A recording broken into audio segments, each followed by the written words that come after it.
We are just moving the scheduled date from tomorrow to prepare all members. It's invalid already. This is already a press conference. I'm telling you, I'm the new Blue Ribbon Committee chair because there's a new Senate majority.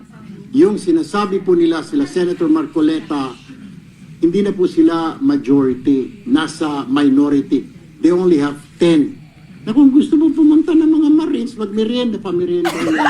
Tanawa? Sir, Monday, sir, yung mga Marines na yun, or yung ibang guest sana bukas, invited ba sila on Monday? We will review upon consultation with the new members. Like I said, everybody is a member of the Blue Ribbon. Kasama po si Senator Marcoleta, kasama po si Isa. Kung gusto niya pa ang ex-officio, Senate President Cayetano, Sir, they're all invited. Sir, sabi nila SB Alan, all of this is para hindi matuloy yung hearing nila on the flood control anomaly. Meron na ngayon, Monday, di ba?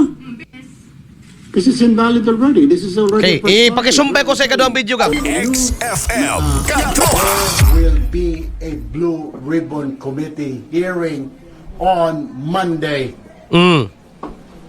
We are just moving the scheduled date from tomorrow to prepare all members. Matter of fact, I declare and I manifested that all members of the Senate, be in the majority and the new minority now, they are all members of the Blue Ribbon Committee.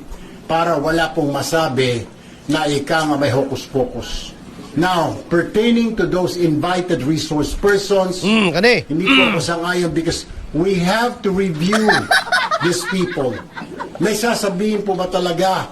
Mayroon po bang i-disclose? We have to review this. Number two, the proper way to invite resource persons, you do not give it out to the media. You give it to the members first.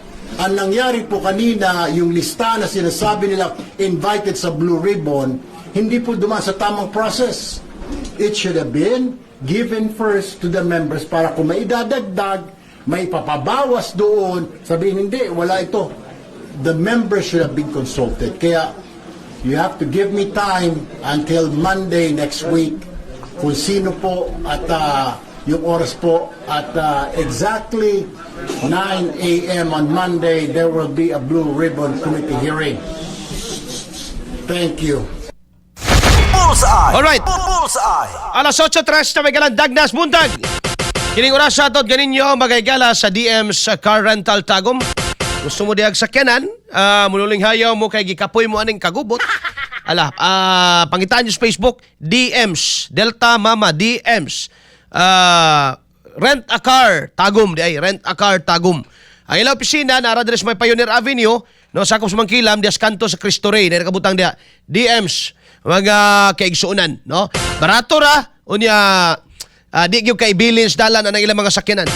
Kasaligan gyud. Bullseye. Bullseye. Bueno, arita may gala sa kining listahan. Kinsa di ay ang mga imbitado, no?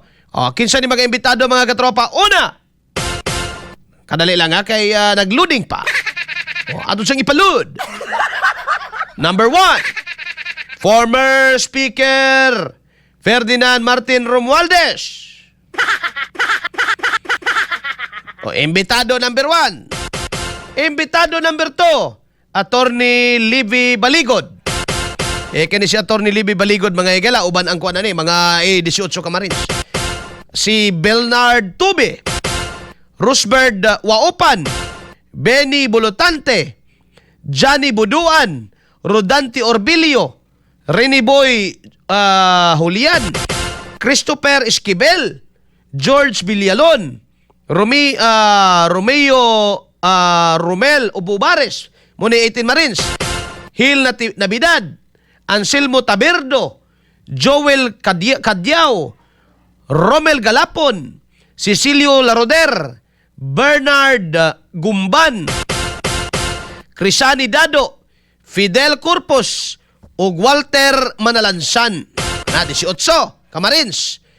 Number 21 nga imbitado, DPWH Secretary or Representative Ombudsman or representative, DOJ or representative, DOJ Secretary or representative, DBM Secretary or representative, Mark Tiksay, Paul Estrada, Joshua Cano, John Kirby Pajarilla, Roland Supat, Attorney Sam Buenviale, Arnel Cortez, Arnel Gangub, saan siya? Jocelyn Servino, usa ka Edwin o si Bryce Hernandez. Bullseye. Ani? Bullseye. Ay, balik na dito kay Erwin Gab. Mauni mga higala ang imbitado. Ang pangutana mga higala, imbitahon ba, pasudlon ba ni Erwin ang 18 Kamaris? Dili daw. Pasudlon, paisnakon lang. Madayon ko no, mga higala ang iyang komitiba sa hearing, membro tanan, minority, majority, pero sa laon sa mga higala ang ilahang mga resource person. So, mag-expect ba mo o investigasyon mga higala nga tinuod? Ambot lang.